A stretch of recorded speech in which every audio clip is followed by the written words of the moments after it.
Good morning students. Today we will revise the chapter of Hindi literature राख की रस्सी। इस चैप्टर के बारे में हम पहले पढ़ चुके हैं। अब हम इसकी रिवीजन करेंगे और जो भी आपके डाउट्स हैं वो क्लियर करेंगे। तो सबसे पहले हम जानेंगे इस चैप्टर के करैक्टर कौन कौन से हैं, पात्र कौन कौन से हैं। तो सबसे पहला जो मेन करैक्टर है वो है लुनोपोगार, जो तिब्बत के 32वें राजा सोनगुसेन गाम्पो के मंत्री हैं। सेकंड करैक्टर लुनोपोगार का बेटा है जो बहुत भोला भाला है, जिसमें बिल्कुल भी चालाकी और चतुराई नहीं थी। थर्ड करैक्टर इसमें एक लड़की है जो बहुत चतुर है, बहुत चालाक है। तो आओ बच्चों हम इस चैप्टर के बारे में पढ़ते हैं कि लेखक ने हमें इस चैप्टर में क्या बताया है और इस चैप्टर को पढ़ के हमें क्या शिक्षा मिलती है। तो सबसे पहले जो हमने पढ़ा, मेन करैक्टर लुनोपोगार है जो तिब्बत के 32वें राजा सोनगुसेन गाम्पो के मंत्री हैं।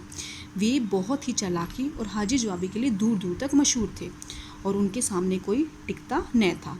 दूसरी तरफ उनका बेटा है जो कि बहुत भोला भाला है और लुनोपोगार को यही अपने बेटे के बारे में सोच सोच कर चिंता होती थी, परेशानी होती थी कि उनका बेटा इतना भोला भाला है, उसे तो कोई भी पागल बना सकता है, उसका कोई भी फ़ायदा उठा सकता है। तो लुनोपोगार एक प्लानिंग बनाते हैं।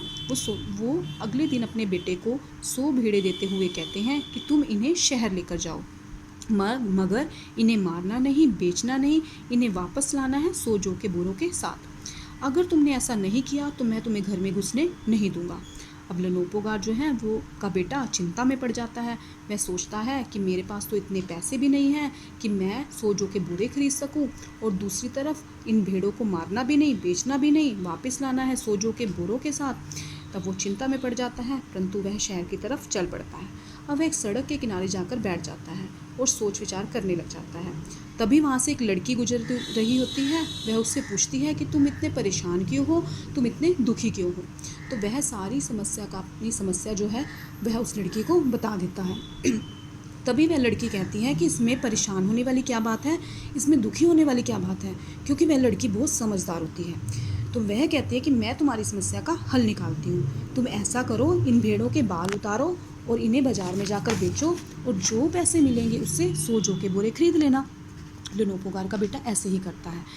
तो वह 100 जौ के बोरे लेकर अपने पिता के पास जाता है। उसके पिता कहते हैं कि मुझे तुम्हारे भेड़ों के बाल बेचने वाली बात बिल्कुल भी पसंद नहीं आई। अब तुम्हें इन्हें दोबारा लेकर जाना, इन्हें मारना नहीं, बेचना नहीं, इन्हें वापस लाना है 100 जौ के बोरों के साथ। अब लुनोपोगार का बेटा फिर चिंता में पड़ जाता है। वहाँ जाके वो बैठ जाता है। उसे यकीन होता है कि वह लड़की आज फिर उसकी मदद के लिए आएगी। ऐसा ही होता है। वह लड़की वहीं से गुजर रही होती है और वो परेशान बैठा होता है। वह उससे पूछती है कि तुम आज फिर परेशान लग रहे हो, क्या हुआ है। वह अपनी समस्या फिर से बता देता है उसको। तो वह कहती है कि इसमें परेशान होने वाली क्या बात है, मैं तुम्हारी समस्या का हल निकाल देती हूँ।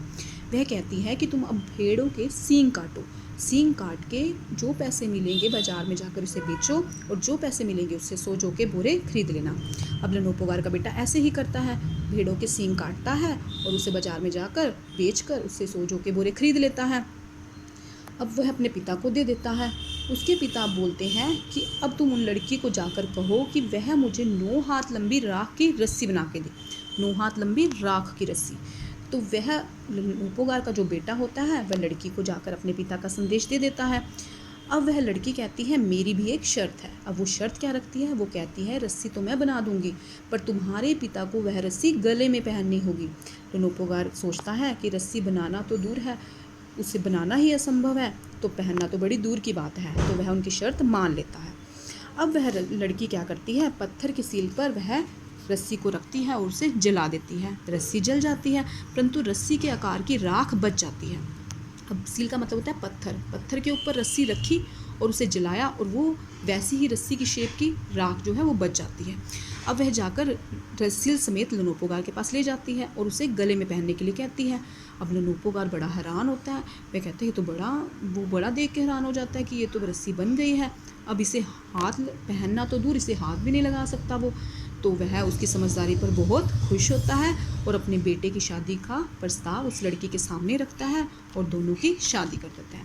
तो हमें इस चैप्टर को पढ़ के क्या शिक्षा मिली कि हमें कोई भी सिचुएशन आए कभी भी घबराना नहीं चाहिए। हमें उस प्रॉब्लम का सोल्यूशन निकालना चाहिए, उस पर सोच विचार करना चाहिए, कभी भी घबराना नहीं चाहिए, क्योंकि घबराने से कभी भी कोई भी प्रॉब्लम का सोल्यूशन नहीं होता। तो आशा है बच्चों आपको इस चैप्टर के बारे में अच्छे से समझ आ गया होगा। अब मैं इस चैप्टर से रिलेटेड आपको कुछ प्रश्न दूंगी, जिस प्रश्नों के हल आपने स्वयं करने हैं। सबसे पहला प्रश्न है, राजा सोनगसेन गाम्पो के मंत्री कौन थे? सेकंड क्वेश्चन है, लोनोपोगार के कितने बेटे थे? थर्ड क्वेश्चन है, लोनोपोगार ने अपने बेटे को कितनी भीड़ें शहर लेकर जाने का आदेश दिया? फोर्थ क्वेश्चन है, लोनोपोगार ने लड़की को कितने हाथ लंबी रस्सी बनाने को कहा? फिफ्थ क्वेश्चन है, लोनोपोगार के बेटे की सहायता किसने की? Okay students, thank you, have a nice day.